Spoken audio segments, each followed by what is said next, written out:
Not many people know. Volkswagen currently has more than 210 billion US dollars in total debt. This means it has more debt than the country of South Africa and more than twice as much debt as Hungary. Now, don't get me wrong, many automakers have a lot of debt, but not many of them are committed to spending more than 100 billion US dollars on future factories. In addition to that, they're going to have to write off tens of billions of dollars of losses in their current internal combustion engine vehicle plants over the next decade. Volkswagen is losing market share in its number one market, where it makes 50% of all its profits. Its market share is currently crashing. Seriously, I don't know why no one is warning you about the serious debt problems Volkswagen currently has. And the reality is, they actually have an enormous chance of filing bankruptcy by the end of the decade. Hello, my friends. Welcome to the channel. I'm the Electric Viking. This is not a clickbait video. I've done the research on this video. This is serious, and it is a significant problem that you need to know about. Over the last financial year, Volkswagen actually had revenue in excess of $250 billion and gross profit in excess of $43.7 billion. Sounds good. In context, though, they have enormous debt, 210 billion US dollars. And the company is so complex and complicated, it's very, very hard to actually understand what exactly is going on. So I've done my best to work it out. Now, one big concern for the company is that their quarterly earnings growth year over year is down 42%. And it's going to get a lot worse very soon. Why is it going to get worse? Because Volkswagen makes 50% of their current profits in China. And they have big, big problems in China. In fact, Volkswagen's problems in China are being talked about by the Chinese media, but for some reason the Western media has zero interest in actually learning what's happening to this company, and it's very serious. The vast majority of Volkswagen's current assets could potentially be written off over the next decade, as obviously the majority of those assets are set up in order to build internal combustion engine vehicles. Now, Volkswagen is praying and hoping that its plan will work. It plans on producing 300 different models of electric and plug-in hybrid vehicles by the time we get to 2030. 300. That is incredibly complex. The complexity of this company is truly astounding. There is no other company on the face of the planet Earth that I know of that is anywhere near as complex as this company. And that is one reason it scares me. In fact, it's very scary when you do more research and start to dig into the details. But first, a recent comment. This is unsubstantiated. I haven't been able to actually work out if it's true or not. But on Seeking Alpha, a commenter claimed that Volkswagen actually has over 400 billion in total liabilities, including over 40 billion in unfunded pensions. In addition, this is true. Volkswagen has an ocean of liabilities from many sources, including consumer loans, which could increase in defaults should the world economy continue to weaken. Now, the challenge is that considering they're planning on spending 100 billion US dollars over the next decade on investments in electric vehicles, which is necessary, the challenge will be, once their sales from their internal combustion engine vehicles drop, and so does their profitability, where do their profits come from? Considering the fact that German magazine Auto, Motor and Sport says Volkswagen loses around about 3,000 US dollars on every electric car they currently sell. If you combine this is unsubstantiated, we don't know this for a fact, let's just point that out. But if you combine this with the comments from Herbert Diess, if you piece together his comments, you can see that that's probably a pretty likely scenario the company is currently in, considering he has said on numerous occasions that they cannot compete with Tesla and they have no chance on manufacturing efficiency of any kind in terms of this realm of competition, of competing with their key competition right now until their EV purpose-built factory is finished completion by the end of 2025.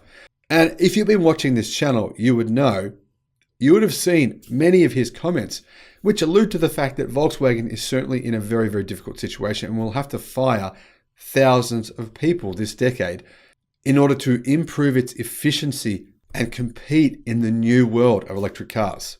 Now, there's various reasons for this debt. Some of it is probably good debt. They've invested a lot of money into companies like Goshon High Tech, which, by the way, is now working on a lithium iron phosphate battery with 220 watt per kilogram of energy density, which is industry leading, world leading. That's incredible. However, they have other bad debt, which came about from their billions and billions of dollars of court costs and fines and recall costs due to the emissions gate scandal. And you've probably forgotten, but that was huge. And that cost Volkswagen literally tens of billions of dollars to clean up. They didn't just have to clean up all the problems they caused.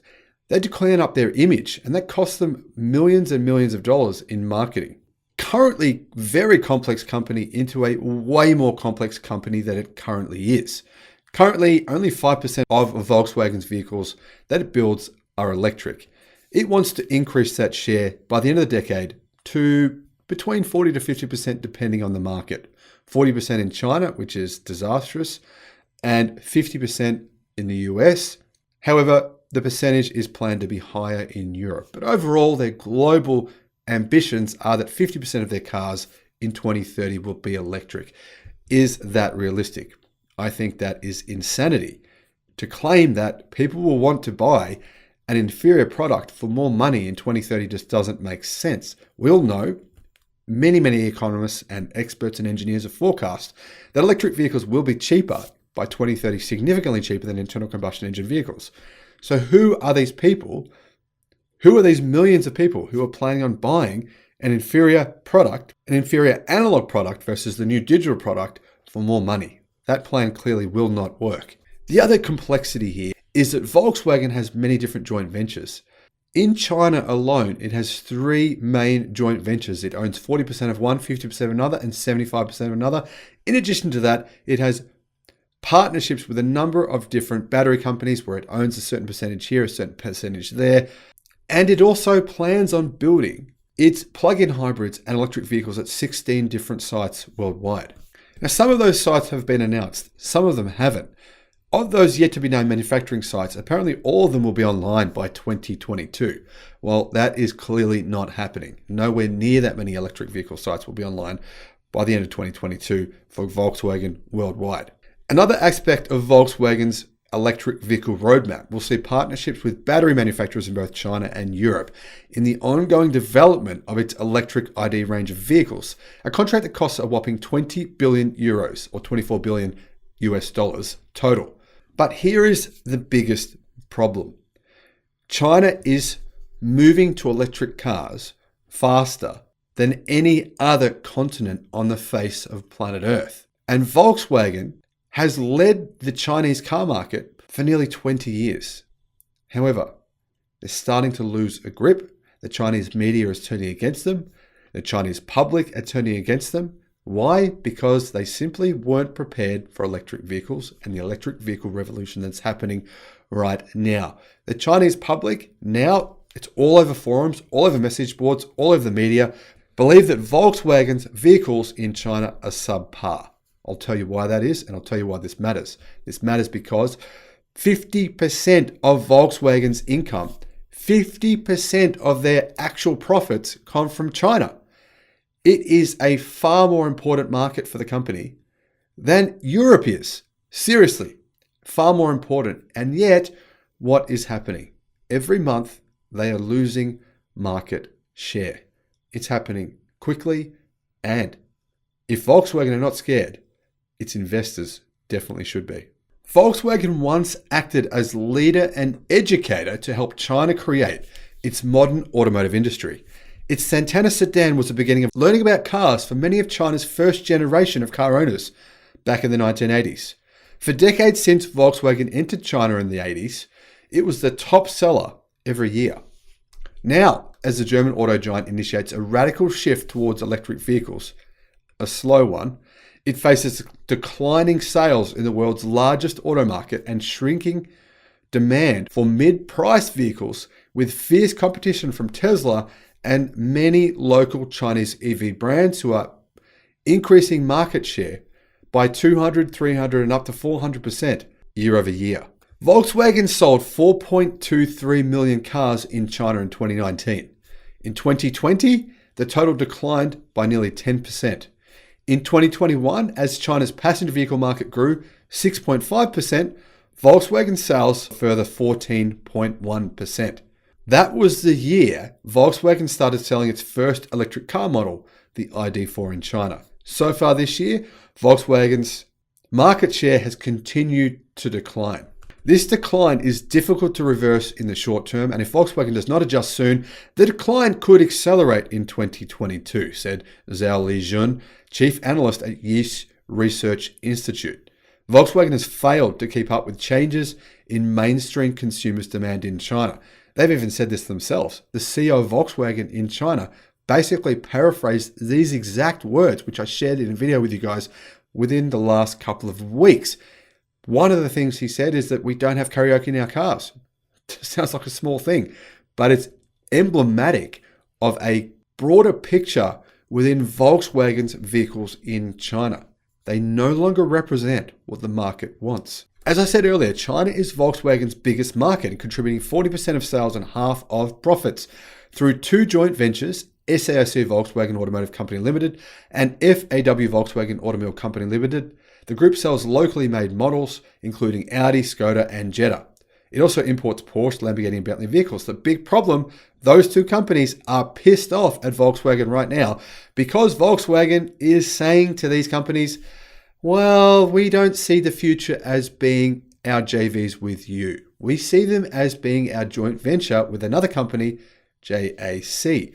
Volkswagen owns 75% of their joint venture with JAC, and they have finished building of their new electric car factory with JAC and battery factory next door, where they will build only electric vehicles. The perception from SAIC and FAW, who both primarily 95% of the cars they build, in fact more than 95% of the cars they build for Volkswagen, are internal combustion engine vehicles, is that Volkswagen will just leave those joint ventures behind. They are complaining Volkswagen is not investing into those joint ventures, and they're investing billions into their other JV. Political problems in China are serious. SAIC is a state-owned company. In essence, Volkswagen is saying to the Chinese government, we don't value our joint venture with your automotive company. And you may think I'm exaggerating or saying whatever, but I'm essentially paraphrasing many media reports coming from state-owned Chinese newspapers, which are claiming what I've just told you. Here's one of the problems. In the early years, when most people were buying cars for the first time, consumers tended to prefer durable cars. In recent years, there's been a significant increase in demand for higher-end cars in China. Some of these consumers would choose luxury brands such as Mercedes-Benz and BMW, while others sought specific features such as off-road performance. Volkswagen, with its solid and moderate brand image, has lost out among those customers. Volkswagen used to be proud of its better understanding of China. A prime example was a long wheelbase version of the Audi A6 launched in 1999, a model designed exclusively for China. The car provided more legroom in the back seats because Volkswagen learned that Chinese executives are really driven to work by chauffeurs. Other luxury brands such as BMW and Mercedes-Benz initially resisted such a feature and only later followed suit. Since 2015, China has been the world's largest market for electric vehicles. As part of its electric car strategy, Volkswagen built 3 factories in China to produce its MEB platform. It's for modular electric driving, a platform for electric cars. It set out to sell 80,000 to 100,000 ID electric cars in China last year. It only delivered 70,000, less than BYD delivered in a single month. Some of the cars were sold to employees or suppliers at a significant discount, according to people close to Volkswagen. Here's one of the problems, right, with the ID vehicles in China. The Chinese are saying that when they see the ID, they feel it's just another boring Volkswagen car, not an electric car, said a tech executive at an automobile company who studied Volkswagen's ID series vehicles. The vehicles failed to break through Volkswagen's brand image in design, and they lag behind Tesla and Chinese brands in smart features, he said. The ID products should better cater to the needs of the Chinese market, especially in software functions where they are falling behind. A Volkswagen board member recently suggested, in fact, Volkswagen CEO even said that himself. For example, German consumers may not care whether there is karaoke in the car, but Chinese consumers would be disappointed without it, the Volkswagen board member said. Volkswagen's cars don't have that feature and many other features standard in electric cars from Chinese manufacturers in China. Here's another problem. China's electric car market is polarized by the budget and luxury ends, known as dumbbell-shaped pattern. Probably haven't heard of this in the West, but it does exist in China. The best-selling models are mainly cheap, mini-sized EVs of domestic Chinese brands, which are rapidly taking market share away from legacy auto. These vehicles are priced below 80,000 yen or 12,000 US dollars. In fact, in many cases, they're half that price. Pricey ones from Tesla and Chinese brands like BYD, NIO, Li Auto, and XPeng. Tesla's cheapest Model 3 sells for about 266,000 yen. Here is the key issue. Volkswagen's ID series targets the mid-priced mainstream market. Its ID4 sells for 200,000 to 280,000 yen, but the price is still higher than for mainstream gasoline models, which usually sell for between 150,000 to 200,000 yen. Volkswagen's China CEO Stefan Wollenstein called the dumbbell-shaped pattern abnormal and unsustainable if it continues. It will be difficult for China to achieve its goal. In other words, he's complaining about the current market demands in China. He's saying that they should change because he wants them to change. However, Volkswagen's JVs put them at a disadvantage. Its business in China relies on its joint ventures between SAIC, FAW, and JAC. Volkswagen has 50-50 with SAIC, 40% with FAW, and 75% with JAC. As the auto industry is in an incredible fast disruption change period, automakers need better flexibility to respond quickly to market changes. The checks and balances between joint venture partners put them at a disadvantage in the new competition situation. Because of this difficulty, Volkswagen has tried to increase its ownership percentage with its partnership with SAIC. And they've done the same thing with FAW. However, FAW and SAIC both said, no, not happening. Now, even if they can increase their percentage of ownership in those two companies, controlling ownership will not necessarily be able to reverse Volkswagen's disadvantage in China compared to local companies. One startup auto company executive said he thinks controlling ownership will not change Volkswagen's current situation. He believes that Volkswagen's ID series is clearly designed for Europe, detached from the needs of Chinese consumers.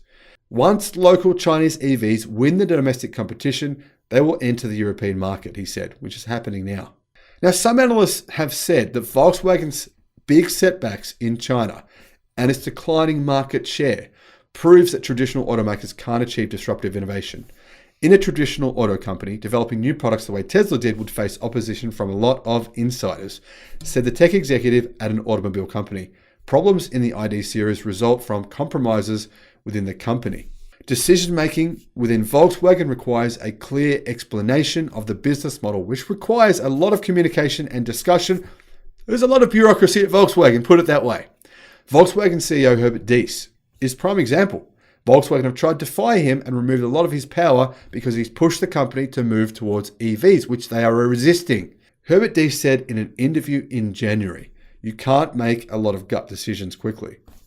To avoid conflict and increase efficiency, Chinese auto companies usually set up a separate electric vehicle unit that runs independently from the traditional car business. Big problem though. Unlike the United States market, where Tesla dominates electric vehicle sales, and the European market, where Volkswagen is currently the leader, competition in China's electric vehicle market is very fierce. Crowded with Tesla, Volkswagen, new EV makers, traditional Chinese car companies, and a small smattering of legacy auto companies bringing new EVs to market. And here is the challenge. Such a competitive situation requires auto companies to have a high degree of flexibility and responsibility. For example, when Tesla announced it was building its cars now with gigacastings, enabling the company to take 70 parts and turn them into one part to improve efficiency, lightweight, the lightness of the car, structural rigidity, and cost of building, well, Legacy Auto all ignored it. 6 different Chinese electric vehicle manufacturers adopted gigacastings or planned to within the space of 6 months. It's clear that this trend for Volkswagen, not just for Volkswagen, but for legacy auto, is irreversible. Local Chinese car manufacturers will take the majority of the car market by 2030. And there is absolutely nothing, in my view, Volkswagen can do to prevent this. Sure, they may hold on to some level of market share, but they will be a shell of what they were a decade ago. Combine this reality that 50% of their current profits come from China. They will clearly lose at least half of that. In addition, Volkswagen has made massive investments in internal combustion engine technology, both in China and all around the world, that will be obsolete, including their factories, which will have to be retooled to build EVs, which will cost many, many tens, if not hundreds of billions of dollars over the next decade. In summary, Volkswagen's key problem: they are already massively in debt. They have more debt than any other automotive company on the face of planet Earth. And currently, the more EVs they build and sell, the more money they even lose. All the while, their competition, including Tesla and local Chinese EV companies, grows stronger by the day. If I'm honest with you all, I believe my previous predictions for Volkswagen were too optimistic. Their current situation actually looks dire. It is very possible that their legacy debt and their average technology investments are a significant weight that will drag them down into the abyss. Now, you might be saying, yes, but Volkswagen is backed by the German government, so messing with them means that this will affect the German state. Well, that's true. It's very possible that the German government will decide to bail Volkswagen out when the time comes. But the question is, does Germany have an additional $200 billion to bail out Volkswagen, along with the political will to add that much more to their current high debt levels? And all of this leads me to believe that there is a very high chance that Volkswagen, as we know it today, could cease to exist in 10 years' time.